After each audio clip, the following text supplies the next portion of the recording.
December দিনের বাছাই করা কারেন্ট অ্যাফেয়ার্স এক জায়গায়। প্রথম প্রশ্ন, ইন্টারন্যাশনাল সিভিল এভিয়েশন ডে কবে পালন করা হয়? এটা পালন করা হয় আজকে 7ই ডিসেম্বর এবং 2024-এর থিম হচ্ছে সেভ স্কাইস সাস্টেনেবল ফিউচার। 1994 সালে প্রথম এটা পালন করা হয়েছিল।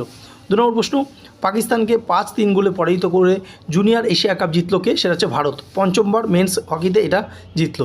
3 নম্বর, ইউরোপিয়ান স্পেস এজেন্সির সঙ্গে প্রোবা 3 মিশন সফলভাবে লঞ্চ করলো কে? এটা হচ্ছে ইসরো। ইসরোর হেডকোয়ার্টার বেঙ্গালুরু এবং ইউরোপিয়ান স্পেস এজেন্সির হেডকোয়ার্টার প্যারিস, ফ্রান্সে অবস্থিত। World's first self driving satellite launch করলো কে? সেটা হচ্ছে চীন।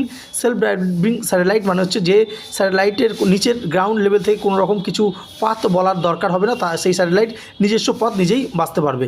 নেক্সট 5 নম্বর, ইন্দিরামা হাউজিং স্কিম এটা চালু করলো কে? এটা হচ্ছে তেলেঙ্গানা গভর্নমেন্ট চালু করলো।